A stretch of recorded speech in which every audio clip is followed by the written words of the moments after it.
नमस्कार, भिवंडी वृत्तांमध्ये आपले हार्दिक स्वागत। आज बघूया भिवंडी वृत्तांनी टिपलेल्या आजूबाजूच्या परिसरातील काही क्षण। सह्याद्री नागरी सहकारी पतसंस्था मर्यादित कोण यांच्या 10व्या शाखेचा उद्घाटन समारंभ अध्यक्ष श्री विश्वजित थळे, कृष्णकांतजी कोंडलेकर व इतर मान्यवरांच्या उपस्थितीत फीत कापून श्रीफळ फोडून करण्यात आला। व्यासपीठावरील मान्यवर रमेशजी मुकादम, शिवनाथजी भगत, हरेशजी म्हात्रे, मोहनजी गायकवाड, DKजी म्हात्रे, प्रमोदजी पाटील, कविताताई भगत व इतर मान्यवर ह्या कोण सह्याद्री प्रथम शाखेचे FD धारक डॉक्टर अरुणजी पाटील 10 लाख, रमेशजी कराळे 50,000, कोण गावातील नागरिक संस्थेचे पदाधिकारी ह्या कार्यक्रमाचे सूत्रसंचालन संजय पाटील यांनी केले। सर्वांच्या उपस्थितीत हा कार्यक्रम संपन्न झाला। सरकारी पतसंस्था मर्यादित भिवंडी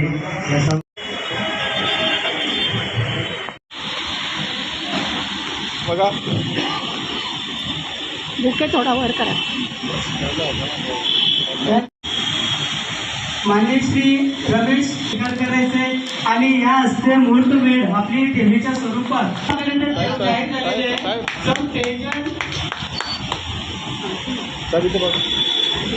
तेजन सचिन गायकवाड इथे बघा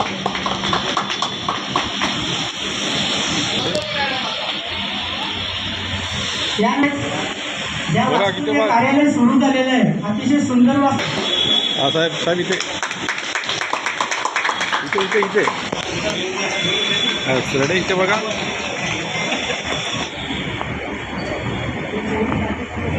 झालं का? इथे बघा एकदा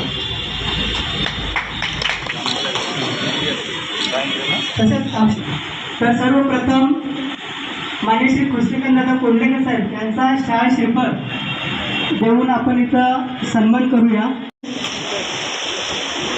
कार्यक्रम यांना विनंती करतो आपण नंतर शाळा श्रीफळ सन्माननीय विश्वजित थळे संस्थापक अध्यक्ष सह्याद्री पतसंस्था यांनी स्वीकारावे असं मी सुचितो। सह्याद्री नागरी पतसंस्थेचं नाव आज भिवंडी तालुक्यामध्ये आपण ऐकतोय आणि एक नावाजलेली पतसंस्था म्हणून नावलौकिक त्यांनी कमावलेले आहे। ह्या पतसंस्थेच्या माध्यमातून आज ह्या कोण गावामध्ये जे शाखा ओपनिंग झालेली आहे यामार्फत या कोण गावातील जे काही बेरोजगार तरुण असतील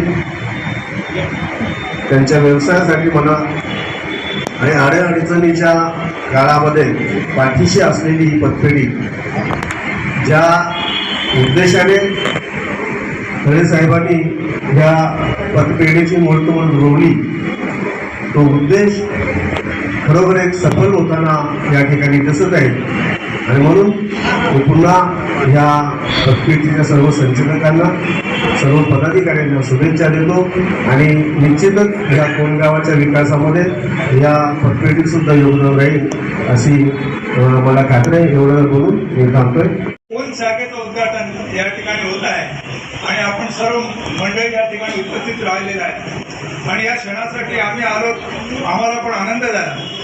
तर सहकार्य सामर्थ्य आहे चळवळीचे, सामर्थ्य आहे चळवळीचे, जो जे करेल त्याचे या उक्तीप्रमाणे 1992 साली सह्याद्री नागरी सहकारी पतसंस्थेची स्थापना संस्थापक विश्वनाथजी थळे साहेबांनी केली। त्यावेळी सहकारी क्षेत्राची कोणाला कल्पना नव्हती, माहिती नव्हती। कोणमध्ये पण आडगाव पतपळवणी म्हणून आम्ही त्यावेळेला प्रयत्न केले होते। पारम कराळे वगैरे होते, आमचे रामदास पाटील वगैरे होते, आम्ही तयारी केली होती सर्व, पण त्यामुळे आम्हाला रजिस्टर करता नाही आलं। पण त्यावेळेला विश्वनाथजी थळे साहेबांनी वेळासाठी त्या ठिकाणी काही लोक आपल्यासारखी लोक जमून त्यांनी एक जे छोटंसं वृक्ष लावलं आणि त्याचा एक वृक्षात रोपटा लावला आणि त्या रोपट्याचा वृक्षात रूपांतर झालेलं आहे। या पतसंस्थेच्या माध्यमातून अनेक लोक जोडली गेलेली आहेत, अनेक बेरोजगार युवकांना त्या ठिकाणी रोजगार दिलेला आहे आणि अनेक कार्यकर्ते घडवले गेलेले आहेत। हे त्यांची एक मोठं देणगी म्हणावी लागेल आणि त्याच माध्यमातून मग आम्ही ग्रामीण युवा पतसंस्था जवळजवळ 98 साली गोव्याच्या ठिकाणी काढली। आता आम्ही सर्व सहकार क्षेत्रामध्ये एकत्र आहोत, अनेक पतपेढ्या येतात।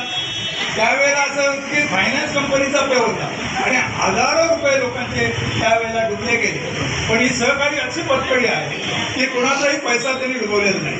उलटा दुबळ्याला सबळ करण्याचं काम सह्याद्रीच्या माध्यमातून त्यांनी केलेलं आहे. पण ही पतपेढी अशी आहे की सामान्यातल्या सामान्य माणसाला पत पुरवठा केला जातो आणि त्याला हातभार लावला जातो.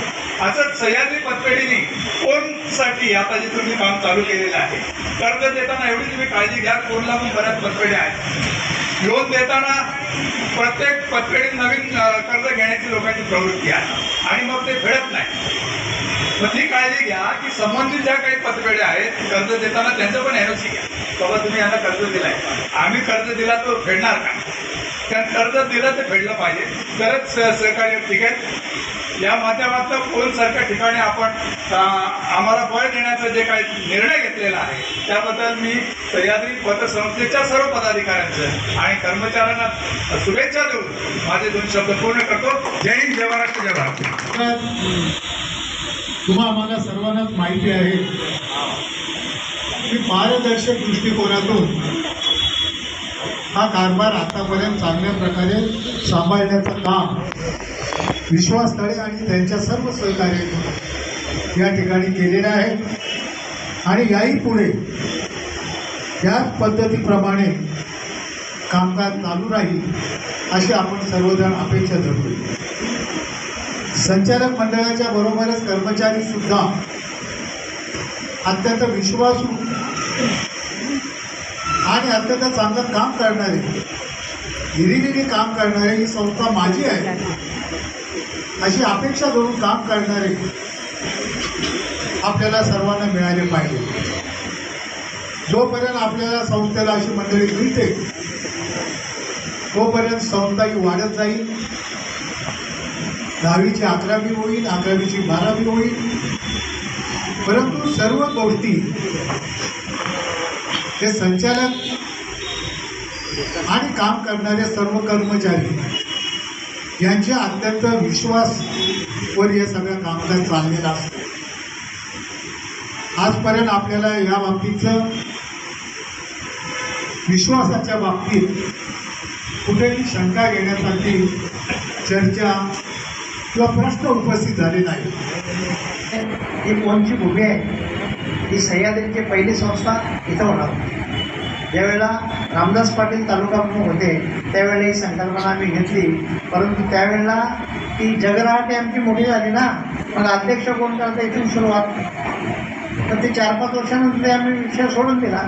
तर ठीक आहे, मात्र मी वगैरे सगळी ते अंजूरपाड्या रोज जमतात अशा 11 माणसं दिली आणि मग त्याच्यातून हे सुरू झालं. आज सगळ्यांच्या सहकार्याने, सगळ्यांच्या विश्वासाने, सगळ्यांनी जो आतापर्यंत आपल्याला एक खूप मोठा म्हणजे आत्मविश्वासाचा स्तर आपला वाढवला, त्यांच्या सहकार्याने आता 35 वर्षात जातो. परंतु या संस्थेची निवडणूक झाली नाही. निवडणूक झाली नाही याचा तर कोणाला निवडणुकीची गरज नाही असं आहे का? जो जे वांछित होतेलं आहे फक्त नियमांमध्ये बसायला पाहिजे असं सगळ्यांच्या आपण वाजवलेलं आहेत ना. आणि तेथील 34 वर्षामध्ये सह्याद्रीच्या मॅनेजरनी, सह्याद्रीच्या कर्मचाऱ्यांनी, सह्याद्रीच्या संचालकांनी, अध्यक्ष उपाध्यक्षांनी कोणी कोणत्याकडे 1 रुपया घेतला असेल तर त्याने दाखवावा, सिद्ध करावा तो. त्याच दिवशी आम्ही निर्णय घेऊ. ही अशी संस्था एवढी वर्ष चालवणे म्हणजे कठीण असते, कारण प्रत्येक ठिकाणी आपण जिथं बसतो तिथं पैसे यायला सुरुवात झाली की मोह वाढतो. आणि आज 34 वर्ष त्या मोहाला आम्ही अडवून ठेवलेलं आहे. आमच्याही मनाला काही तिथं म्हणजे हे होत असेल ना, पण हे सगळं करायचं असेल ते केलं पाहिजे. आणि जास्तीत जास्त जेवढ्या पतसंस्था भिवंडी तालुक्यामध्ये वाढतील, मी हे वाढली की माझ्या मनाला एक वेगळा आनंद होतो. का तर जो बर्डन आमच्यावर, आम्ही जर समजा एका महिन्याला 5 कोटी रुपये वाटले ना तरीसुद्धा त्या फायदे होत नाहीत पूर्ण. तर हा जो प्रयत्न करतो जास्तीत जास्त आपल्या लोकांना देण्याचा, फक्त एकच असते, मी सांगतो 10 लाखामध्ये तुमचं होणार नसेल तर 12 लाख घ्या, पण दिलेले पैसे सत्कारणी लावा. बऱ्याचशा लोकांचं म्हणणं काय असते, काय साहेब ते घर दुरुस्त करते. घर दुरुस्त्या कारण आहे ना, आता आम्हालाच पटेल असं. तर मग कारण शोधल्यानंतर काय होतं माहिती आहे का, दागिने सोडवायचे होते, लोकांच्याकडनं हापूस नाही घेतले होते ते द्यायचे होते आणि मग ही कर्ज फिटत नाही. तर म्हणून ज्या ज्या माणसांनी म्हणजे कर्ज घेण्याचा प्रयत्न कर्ज घ्याल त्यांनी तो योग्य ठिकाणी वापरला पाहिजे. या माध्यमातून या तालुक्यातील किंबहुना तालुक्याच्या बाहेरही अनेक माणसं जोडली गेली, अनेक माणसांना रोजगार मिळाला.